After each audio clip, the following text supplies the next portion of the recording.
Why is the VA under a hiring freeze if we're giving subsidies to the fossil fuel companies, if we're giving subsidies to Big Pharma, if we're giving subsidies to these billionaires? Why is the VA under a hiring freeze if we're giving out all this money to Raytheon, General Dynamics, Northrop Grumman, Boeing, all these corporations that thrive on killing machines? Why in the hell are we giving them money, but the people who actually serve the country as veterans who have been broken by the policies of both Democrat and Republican regimes, why in the world are we giving money to these yahoos instead of actually giving it to the veterans who actually need it the most? Why are we doing that?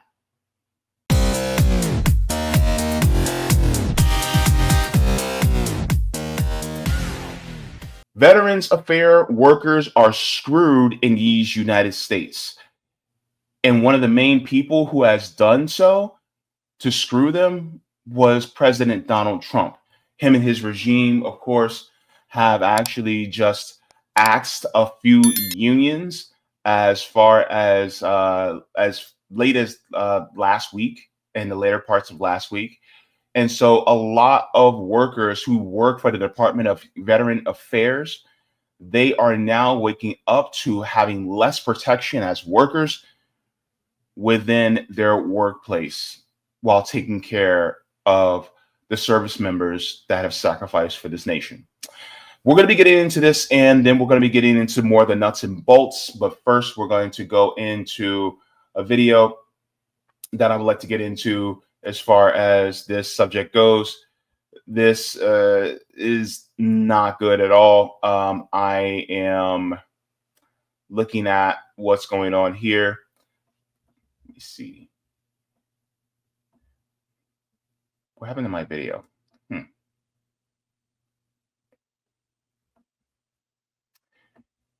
had it up and now it's gone. That's my bad. All right, let me see.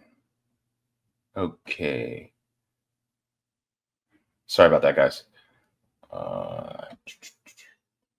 That's not where I should go.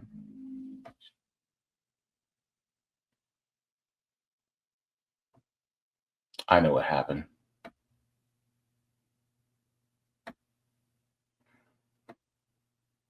We're live, folks, by the way. That is for certain. I found it. Just wanted to make sure I got it. Okay, so let's get into this right now. My apologies for that hiccup, but we shall proceed. And so let's get into this, and then we'll get into more of the deeper details, the meat of the sandwich, so to speak, just in a second.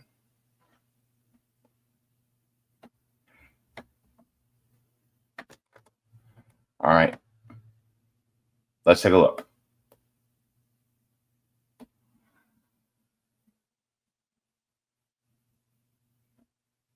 Collective bargaining agreements with unions representing government employees now terminated.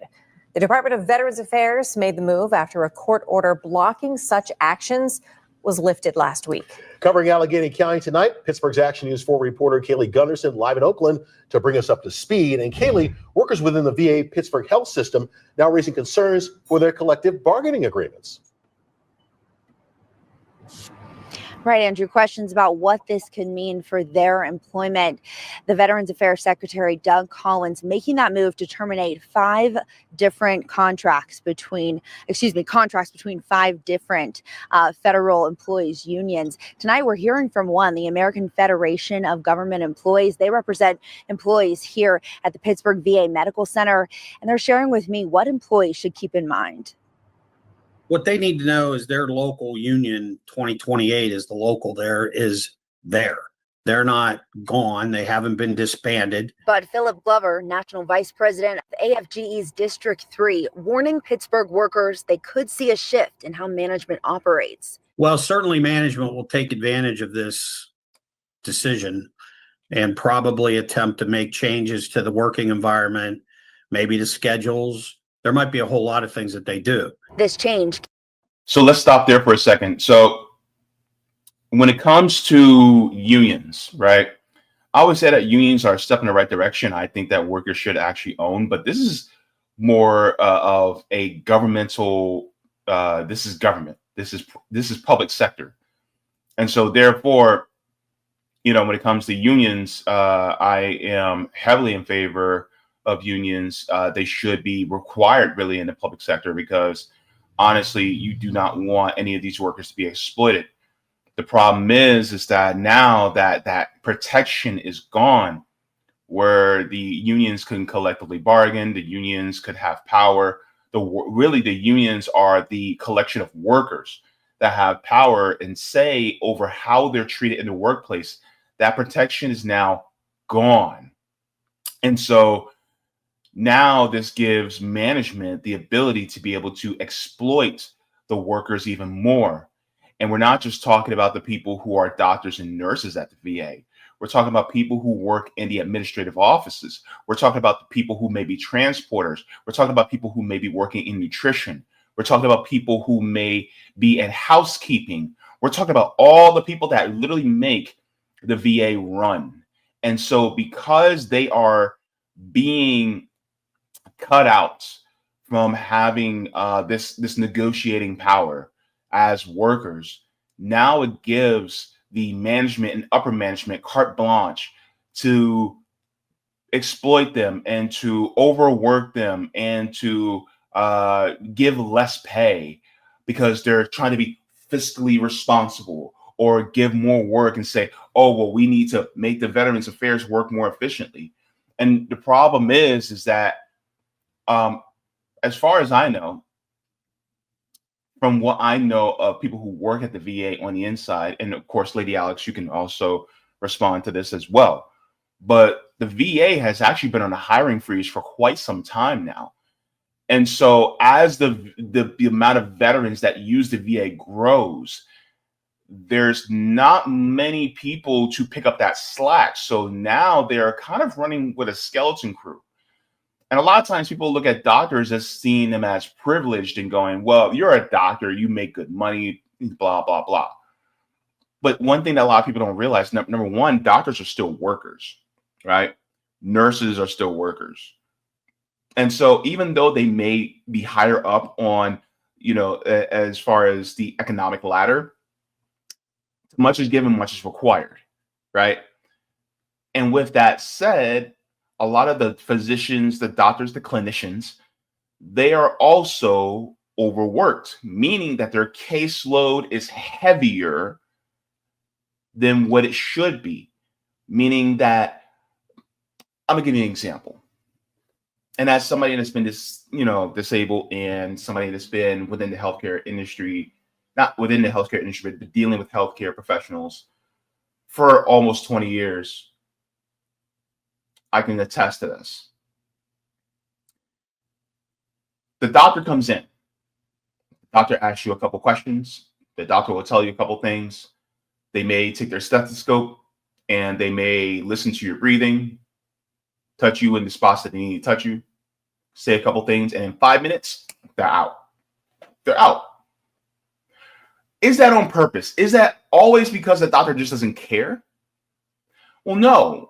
The doctor would like to spend more time with you, but the problem is that the doctors have so much more caseload that they only are allowed a few minutes at a time for each patient, which means they have to get through that. On top of that, they're not done with you just because they walked out of the room. They are also not only doing rounds, but they also have to put in their notes. They have to make sure the prescriptions are done correctly. They have to check in with the nurses, all about you. So they're spending extra time on you. It's just they're not in front of you. And so on top of that, a lot of doctors are overworked. So they're working 50, 60, 70, 80 hours a week for that salary that they have. And so, of course, doctors also want to be unionized because if they're overworked, if your physician is overworked, if your physician is tired, if your nurse is tired and overworked, if your nursing assistant or the tech is overworked and tired, a lot of bad things can happen. And then on top of that, people may look at somebody who does housekeeping, like does like cleaning of the hospital rooms and facilities. And what if they're tired and overworked? Well, would the rooms be cleaned as efficiently to make sure that infection rates are as low as possible? Right? What about the people who are overworked and underpaid, who may be working in nutrition, making your meals while you're in the hospital at the VA? What about the transporters? If the transporters are tired and worn out, and they have to take you from one end of the hospital to the other end of the hospital, then it's kind of bad because now they're slowing down, which backs up everything else. And so this is why you need workers to have power within, especially in the public sector, because somebody who does not have respect for workers, and I argue that both Democrats and Republicans are virtually the same in this regard. One may cry about it more, but they're virtually the same. The problem is that the workers need to be able to say, well, you can't run this government without personnel. Right? And so that's the point I think that needs to be said, is that what this gentleman was saying earlier is that it now gives the management the ability to be able to say, well, if you're not going to do this job, and I'm just going to have to find somebody else to do it for less and do more work. But the problem is that people aren't necessarily lazy. Those are far few and in between. The people that they're referring to are the ones who don't want to be overworked, the ones that want to work with dignity and meaning having a proper work-life balance. And so that's what this is about. This is not about workers taking advantage. No, this is about bosses taking advantage. And so we're going to continue in that too, because I wanted to just go through that, because a lot of times people will go, well, these unions, they're making it so that the workers can just do whatever they want. No, that's not actually the case. And that's really the boss, the parasite class speaking through that person. Let's continue. Came last night. Doug Collins, who is the secretary of the VA in one of our largest units, put out a memorandum to no longer follow AFGE's contracts with the national VA.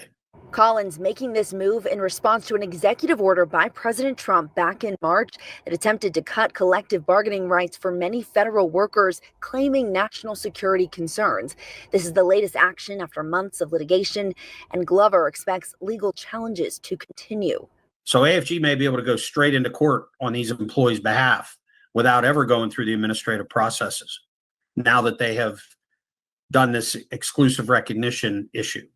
So we're looking at every avenue to still represent employees to the fullest. Congressman Chris Deluzio responding today in a statement saying in part, quote, union busting the hardworking men and women at the VA, many of whom are veterans themselves, is all part of their plan to make it easier to fire VA workers so that they can keep privatizing and outsourcing care. We have reached out to the offices of Congressman Guy Rushenthaler and Congressman Mike Kelly for comment. We'll let you know when we hear back. Covering Allegheny County. So basically, that is what's going on with the VA. That's more of an overview. But I want to go into the other side of the argument, because the other side of the argument is really the Trump regime administration, if you will. And they actually put out a statement in regards to the the ending of the contracts with the unions that are no longer going to be negotiating on behalf of the workers. So let's go here. This is from news.va.gov. It says VA terminates union contracts for most bargaining unit employees. It says the move will ensure that the VA stays focused on veterans instead of spending millions of taxpayer dollars and approximately 750,000 hours per year on union activities. So let's get into this, because this is also important to get into. It says the U.S. Department of Veteran Affairs today announced the termination of collective bargaining agreements for most VA bargaining unit employees. a move that will make it easier for VA leaders to promote high-performing employees, hold poor performers accountable, and improve benefits and services to American veterans. So I'm going to highlight this. So they say a move that will make it easier for VA leaders to promote high-performing employees. So this is government speak for they want workers to do more with less. Work more hours. Work with less pay.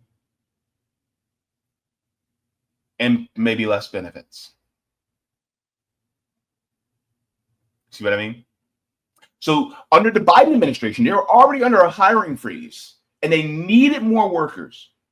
They needed more doctors, more clinicians. They needed more techs. They needed more nurses. They needed a whole lot of different more positions because the VA is actually growing, and it grew actually in popularity. The problem is that even the Biden administration was like, we're not gonna do that. We're not gonna hire. And now, who's carrying the baton even further? Now, Trump regime, after the Biden regime, is carrying that baton even further and saying, you know what? Not only we're going to be on a hiring freeze, but we're also going to cut out the unions so that the workers have less power.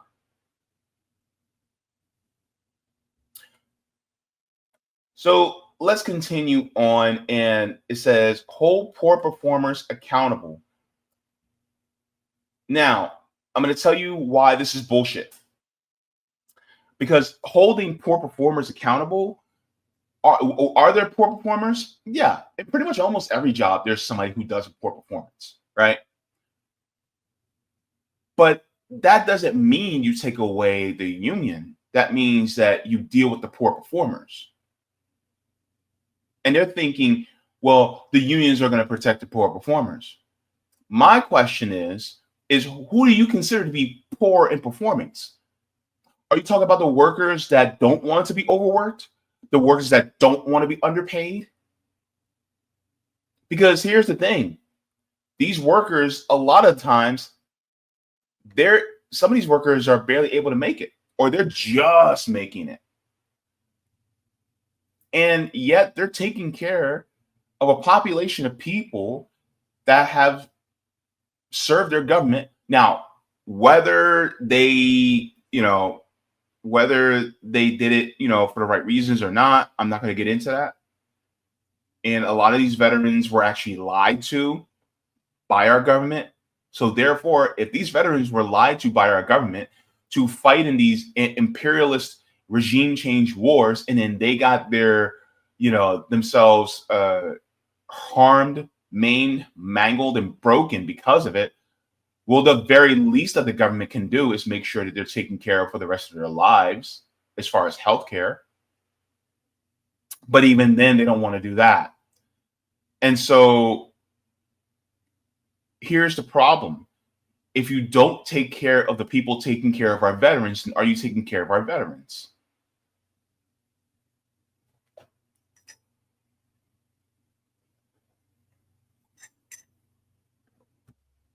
There's levels to this shit. And the thing is that you got to realize that just like the Biden administration, the Trump administration doesn't give a damn about veterans. They don't. They never have. If Trump could replace if he could just allow all the veterans to die without ever having to lift a finger to help them, he would.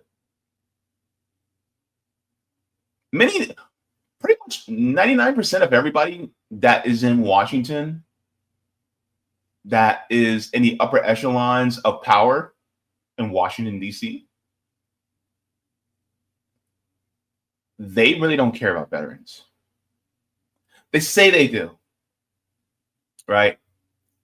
And they'll grandstand, and even Democrats will grandstand about the veterans. But the problem is they're still willing to work with somebody like Donald Trump. If they say he's such a fascist that he is, well, then why aren't you guys putting up a bigger fight? My question is, if Donald Trump is actually a fascist like y'all said he was during the 2024 elections, then why didn't y'all do your own January 6th? If you're trying to stop fascism. Because you all know where that leads. Oh, okay. So you guys were just saying that even though you don't really think Trump is that bad. And that's the crazy part. It's like, that means either one, Trump is not a fascist, and you guys are just grandstanding in order to be hyperbolic, or y'all both are fascists and you don't want to call his fascist ass out, because then that means you have to call out your other side for being fascist too.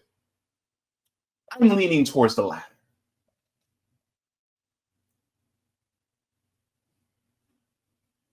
And now you're going into the realm of getting close to privatization. This is what we call death by 1,000 cuts. It's not going to be one clean swipe of the sword, right? This is little nicks here and there to cause the institution to bleed out. So then people point to it and go, see, it's less efficient now. We need to privatize. They're saying they're not going to privatize it. Well, they're trying to make it so that privatization becomes the better argument. Because if you weaken it enough, then it goes, well, we're going to have to privatize it.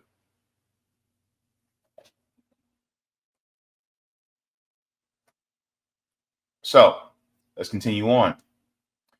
It says improve benefits and services to American veterans. So they're saying that basically exploitation of workers will actually improve benefits.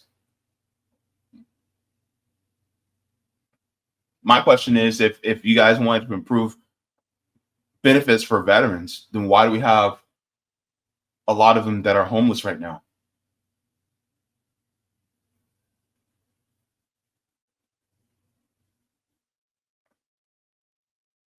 Y'all come back to me when you actually start to house the homeless veterans. Then maybe just then, some people will believe you. I won't believe you, but maybe they will. Continuing on, it says the announcement comes in response to President Trump's executive order that excludes certain federal agencies from labor management relations programs. In accordance with the same executive order, the Veterans Administration on April 25th stopped withholding union dues from most employees' paychecks. Let's continue on. It says the VA today notified the following unions that effective immediately pursuant to the executive order, their contracts with the VA have been terminated for most bargaining unit employees. So the American Federation of Government Employees, the AFL-CIO, AFGE, National Association of Government Employees, the National Federation of Federal Employees, National Nurses Organizing Committee, and the National Nurses Union, and the Service Employees International Union, the SEIU. Contracts covering the roughly 4,000 VA police officers, firefighters, or security guards represented by these unions will remain in place as those occupations are exempt from the executive order. Oh, here you go. Here you go. So the cops, firefighters, and security guards, oh, they get to keep your union. They can keep their unions. They can keep the negotiations. But when it comes to the people that are actually doing the diagnosing, the surgeries, the treatments, the nursing, the taking care of the patients, oh, well, we don't want protections for them. We just want protections for the pigs. and for paramedics and the rent-a-cops. That's who they want protection for. They don't actually want protection for the people who actually make the VA run. They don't want protections for that. Why? Because they're trying to privatize it. You know what that's going to mean, right? That means more veterans are going to die. Excuse me. Sorry. I'm allergic to bullshit. Look, I said what I said. Go cry to your big bone mama about it. But this is the problem. Because the thing is, like capitalists, they see the VA and they're licking their chops because they want that money so bad. They want to operate those hospitals because they want to do those elective surgeries because that elective surgeries make money. All they got to do is spend, a couple mil on that MRI and they rake in millions and millions and millions and millions and millions of dollars for that MRI. Right? This is why the privatization of healthcare is such a demonic thing. It's monstrous. And now they're trying to do it to veterans. And now, so once you get out of the military, once you're discharged, where are you now? What type of healthcare are you going to have? You're going to have nothing better than what we have. Honestly, this begs the question.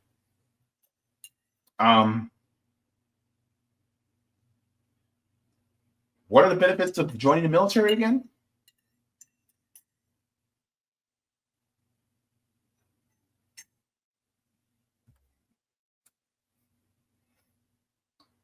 Because back then they said, oh, you got free healthcare. But that now, at this rate, is only going to last until you are discharged. Then once you're discharged, well, they basically want to have that privatized eventually.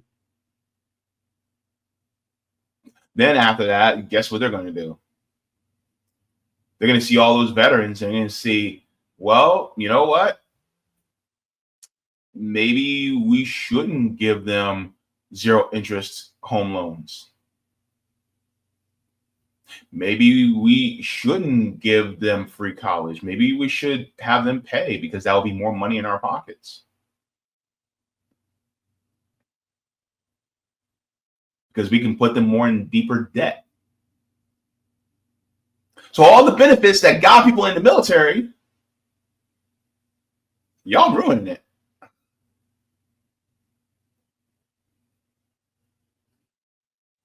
Because the greed of the capitalist class, they're taking away every incentive to join the military because of their greed. Their greed will be their undoing. Let's hear what the Trump regime has to say even further. It says the decision is good news for veterans, families, caregivers, and survivors for several reasons. It says the VA staff will spend more time with the veterans. In 2024 alone, over 1,900 VA bargaining unit employees spent more than 750,000 hours of work on taxpayer-funded union time, including some who are paid more than $200,000 a year. With no collective bargaining obligations, those hours can now be used to serve veterans instead of those union bosses. Honestly, no, it's not, because they're going to try to increase the caseload for all these different people. So you may only see your doctor for 5 minutes, but also they're going to be working less time on your case too, which means that your care is going to go down because they're going to try to load more onto the hospital staff. And now they're going to be making more demands for them to move faster with more caseloads, and that's not going to be fair to them. Wouldn't the answer be more to fund the VA more? But that's not their answer. They're trying to make the VA like a private hospital. And if anybody's ever been into a private hospital, things don't move that fast. They don't. Mm-mm. Go to a country where they have free universal healthcare, especially a nationalized healthcare system. Things move like lightning.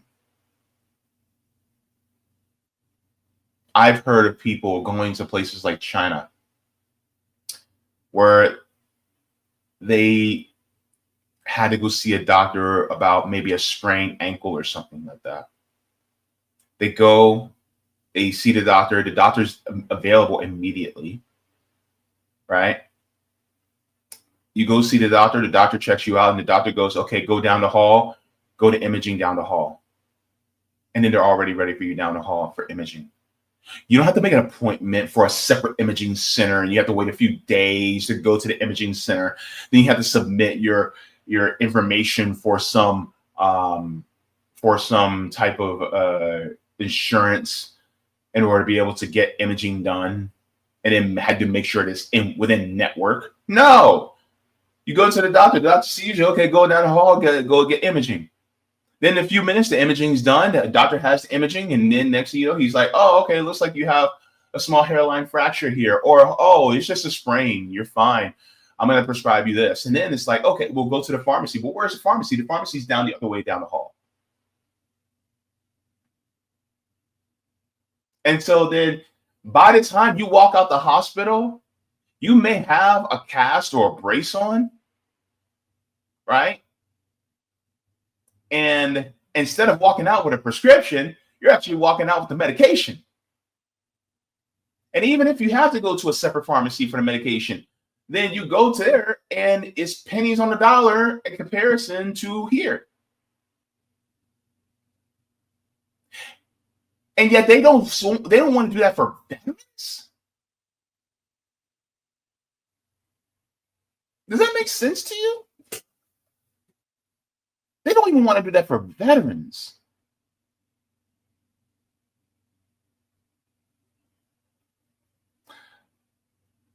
This government does not care about its military. It only cares what it can get out of it. And if you served and you're done, well, you're done. They're done with you. When you screw the workers, you in turn screw the people they serve. That's in life. That's in business. How many times have you went to a business place and the workers were just horrible? And it wasn't always because, well, the workers just don't know what they're doing. They're just not that good. No. How are the workers being treated? If the workers aren't being treated well there, then guess what? That it's a domino effect. And that domino effect eventually hits the people they're supposed to serve. And it's not fair.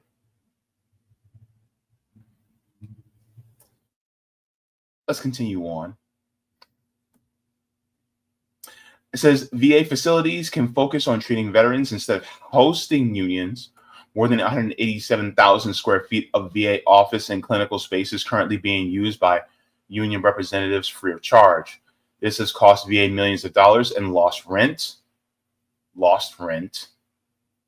and expenses for union bosses, government phones, and computer equipment.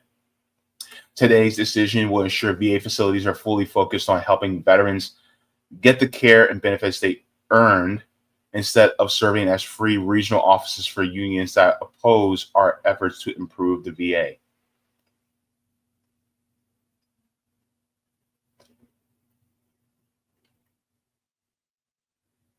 So really, it's that they're mad that the VA rank and file within these unions have their offices there, because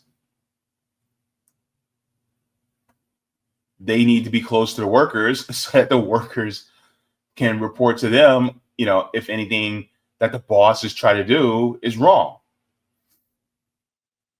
It says VA can manage its staff according to veterans' needs, not union demands. They're not doing it to veterans' needs. If they did it to veterans' needs, then the VA wouldn't be under a hiring freeze. Donald Trump and his regime wouldn't have kept that same hiring freeze that Joe Biden had if they actually cared about veterans' needs. If they cared about veterans' needs, then veterans wouldn't be sleeping out on the streets. If they cared about their needs, if they cared about veterans' needs, they wouldn't be doing regime change wars.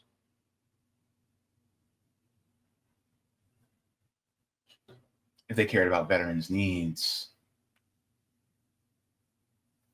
See what I mean? It says labor contracts have restricted managers' abilities to hire. Labor contracts have restricted managers' ability to hire. The problem is that the ability to hire basically means, like, do you have it in the budget in order to be able to hire more people? But the problem is, if you don't increase the budget, then they can't hire more people. But what they're basically saying is they want to cut people's pay so that they can hire more people without actually increasing the budget. Thus, meaning that they want to exploit more people so then they have more people on staff, but they don't want to increase the budget to fully fund the VA like it should be. So now you're going to have overworked VA staff and underpaid VA staff doing the work. And if they're being exploited and not treated well, what in the hell you think is going to happen to our veterans?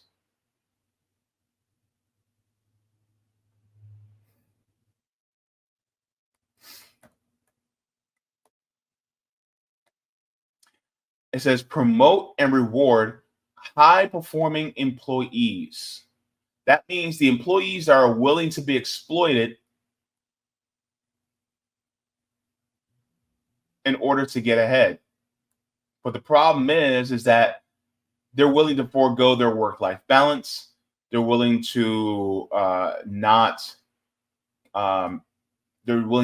assert themselves as workers in order to let the institution know that, hey, without us, there is no VA. They want drones. They want people who are just going to be compliant and not assert themselves as workers and say, hey, we have power too. That's basically what it's about. It says, and hold poor performers accountable, those people who are asserting their power as workers. And they said, and implement reforms to better serve veterans. The problem is that if you're going to be firing the ones who actually are asserting themselves so that they do have a good work-life balance, that they are working what's best for the veterans, as well as making sure that they are being treated well as workers. If you're trying to get rid of them, that means that you don't give a damn about the veterans. You don't give a damn about the workers or the veterans. Says to say today's decision frees VA managers to act in the best interest of veterans rather than union bosses. The managers work for the VA. The unions work for the workers. And this is in any business. The management, and by extension, the HR, are for the companies, or in this case, the institution. Union bosses supposedly are supposed to be there for the workers. Now, we can get into how some union bosses, they are in cahoots with the corporations and the institutions that they're with in order to continue to screw over the workers. That's a whole nother conversation. But the problem is that they want to get rid of those union bosses who actually do vouch for their workers so that they can't essentially have power. And then what happens? This is really just a short stop before they end up privatizing the VA because they don't care about them.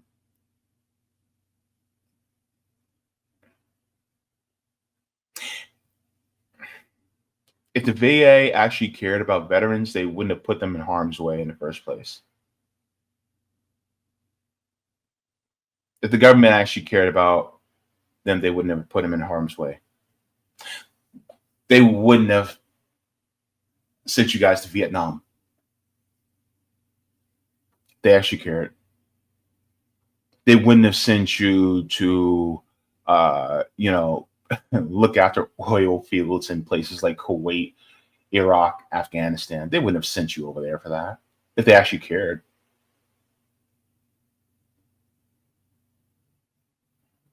They wouldn't be trying to get y'all to die for Israel. They wouldn't do that because honestly, your lives are worth more than these resources that they're trying to obtain and hoard for their shareholders.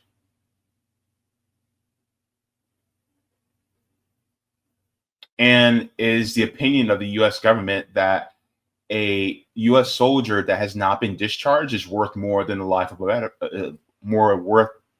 life of a veteran? Because a veteran is basically to them used up. Your life is not worth anymore because you can't perform for us. That's basically the opinion. Because even though it is the government who runs the government, it's not you or me, it's corporations. The corporations do not want any more of that money to go to you. They want that money to go to them, to their shareholders, to their dividend checks. That's what it's about. It's never about you. It was always about the people at the top. So this is another way that they're trying to concentrate that money at the top.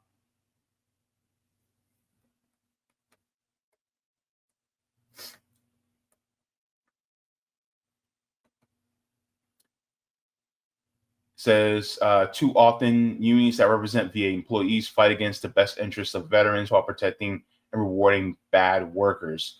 That was from VA Secretary Doug Collins. He says we're making sure VA resources and employees are singularly focused on the job we were sent to do, providing top-notch care with service to those who wore the uniform. But you know what's funny about that statement? I'm going to tell you what's funny about that statement. You want to know what's hilarious? A huge chunk of those people who they consider to be poor performers, those people who are those unionized VA employees that fight the best interests of veterans and rewarding bad workers, they're also veterans. They're also veterans. You know how many veterans work at the VA? So there's veterans taking care of veterans.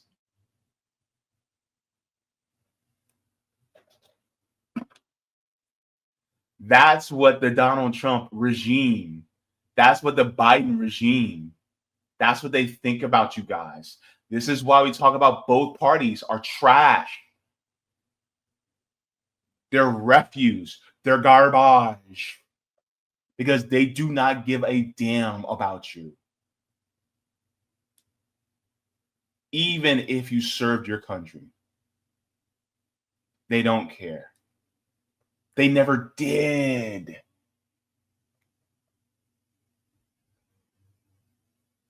They want to send you into harm's way in order to be able to achieve their ends. But once you can't do it no longer, well, they're more content with you just dying off.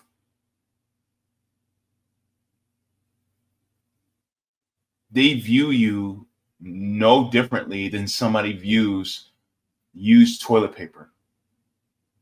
That's how they view you.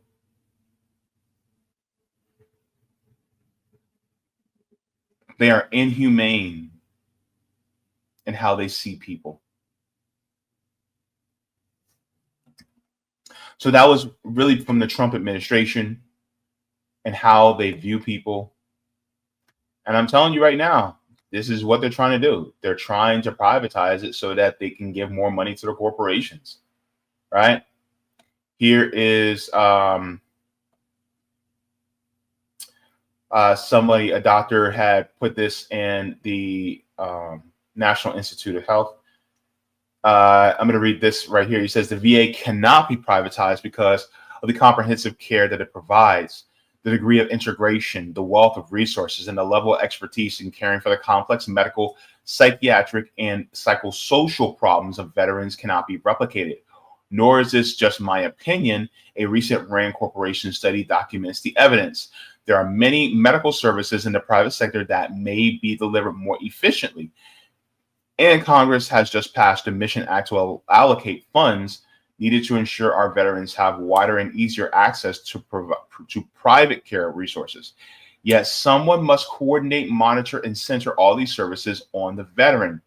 It's not likely Mr. S's story would have had this kind of ending in the community. The continuity of care, the access of staff with the knowledge of veterans' benefits and healthcare needs, and the ability to listen and follow up without time or performance constraints is just not possible outside the VA. So he's basically saying, he's not saying that it's impossible for the VA to be privatized. He's saying, you know, it can't be privatized, meaning it should never be privatized because of the capacity of what it does for veterans. The problem is that corporations are running our government and they want it privatized. And that's what they're going to fight to do. Let me share this as well while we're here.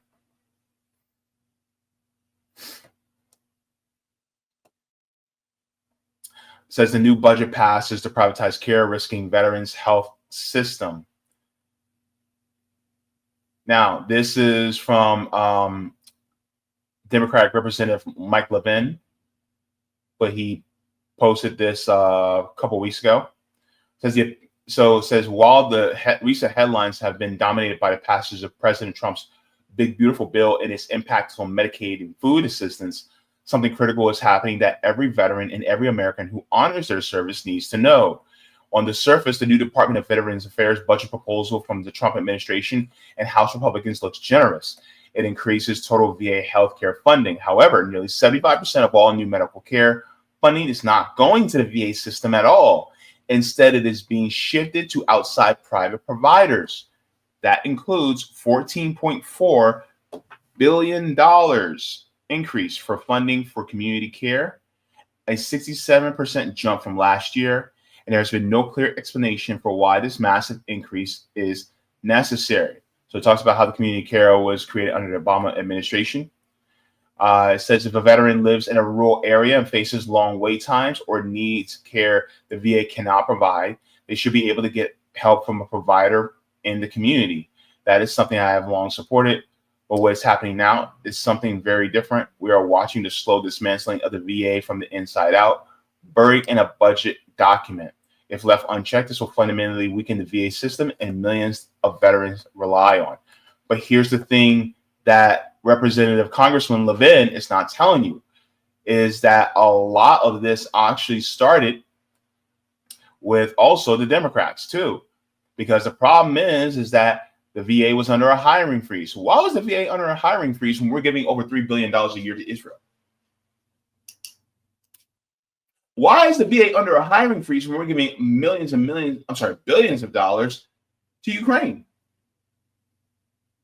Why is the VA under a hiring freeze if we're giving subsidies to the fossil fuel companies, if we're giving subsidies to Big Pharma, if we're giving subsidies to these billionaires? Why is the VA under a hiring freeze if we're giving out all this money to Raytheon, General Dynamics, Northrop Grumman, Boeing, all these corporations that thrive on killing machines? Why in the hell are we giving them money, but the people who actually serve the country as veterans who have been broken by the policies of both Democrat and Republican regimes?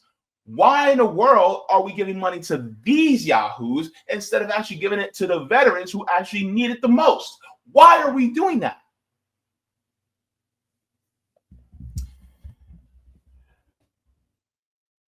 Because both parties in this government that are run by the corporations don't give a damn about you. You're a means to an end. That is all. This is why the system needs to change. Because if they really cared about you, they wouldn't have put you in harm's way on behalf of the corporations.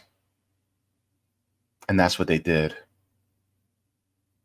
A lot of you Iraq war veterans, a lot of you Afghanistan war veterans, a lot of you that have fought in Desert Storm, a lot of you have fought in Vietnam and in other conflicts around the world on behalf of the United States. It wasn't on behalf of the United States, and I'm sorry to say, it wasn't on behalf of our freedoms. It was on behalf of the profits for the corporations. That's why you fought. You had a different reason for fighting. Maybe, just maybe, your reason for fighting was to actually protect your family and your community. Maybe, just maybe, you thought that it was in service to your country. It wasn't in service to your country. It was in service to the corporations. And a lot of y'all were lied to. And many veterans recognize it. I've heard stories from people who work at the VA who have told me that some veterans will retort angrily if you say thank you for your service. They will get pissed off and they will tell you the real deal why they were actually over there. And yet, despite them being used and thrown away,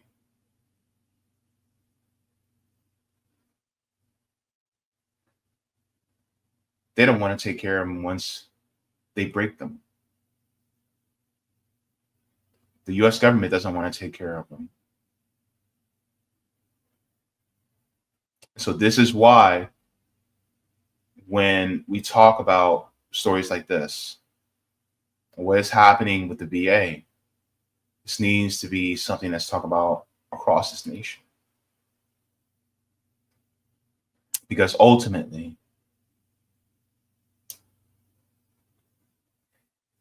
as long as this capitalist system continues, the exploitation will continue. Capitalists right now own our government. It is time for us to take it. Not take it back because it was never in our hands, but you take it and make it a government of workers, by the workers, for the workers. Because why? Fuck the corporations. Go ahead and give a like to the stream. Thank you guys very much. We're going to get into the chat really quick.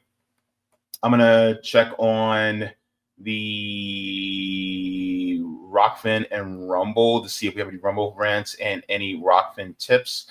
But first, we are going to do this. I just want to give a shout out to the patrons on Patreon. But without you guys, RBN would not exist. And so one of the things I wanted to do is we always try to do what we can on the ground for our neighbors, for our community, because ultimately this system does not serve us, and it won't serve us at all until we actually create a new system that does serve us. And so we do this through giving you the information of why this government is the way it is.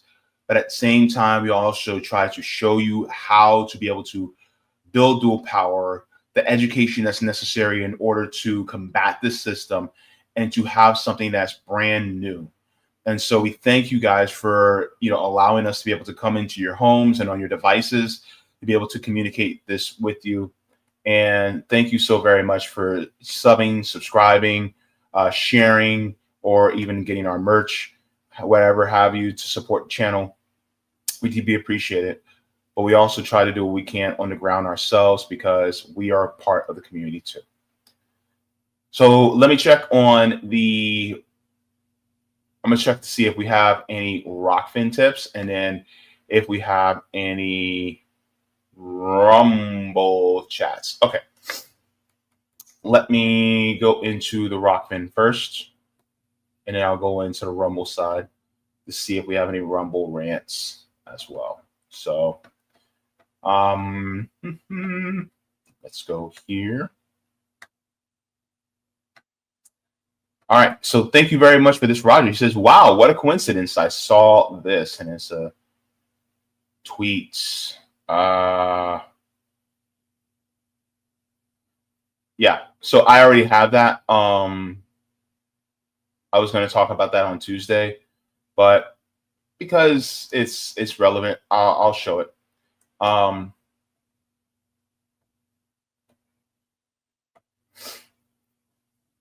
Let me stop sharing really quick because this is also very relevant to the conversation. Thank you for this from 50 Shades Way. Says a cardiothoracic surgeon who is worried about the shortage of doctors in the U.S. So why are we turning away 55 to 60% of highly qualified applicants to medical school? Why?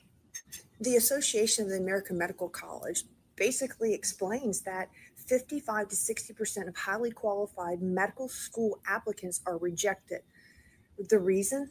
Bottlenecking in the residency position. So follow me on this. If we increase the number of medical school seats and increase the number of trained doctors coming out of medical school, you still cannot practice medicine until you complete a residency. We do not have enough residency positions. Why don't we have enough of these medical residencies? Let's dive into this. Even though you've graduated medical school and you're a medical doctor, you cannot practice medicine until you complete a residency. The number of residencies are capped by Medicare. Medicare is the largest funder for GME, graduate medical education, or residency positions. We spend about $10 billion annually on these residency positions, and this has not been expanded since 1997, despite the desperate need for more doctors in the United States. So the Balanced Budget Act from 1997, which caps the number of residents we can have in the United States, has not been altered since 1997, and they were basically looking at 1996 needs. Since then, our population has aged, healthcare needs have skyrocketed. We simply need more doctors, and the government has not allocated funding for this. Now that we have this big, beautiful bill passed, we know that Medicare is going to be further cut. So all of us who are in teaching positions as surgeons who teach residents, we are 100% positive that we're going to see cuts to GME, to graduate medical education. So what does that mean for you? The Association of the American Medical College anticipates that we're going to be short 130,000 plus physicians. That's 55,000 primary care physicians and 77,000 plus non-primary care physicians, or us specialty physicians like me, a surgeon, by 2036. So we have a problem here in America. And not many people are talking about it or realizing it, but you will once you need someone like me, a doctor. So we really need to look at legislation so that we can increase the number of residency positions. We need money allocated to this. And quite frankly, we need our politicians to do something right for once.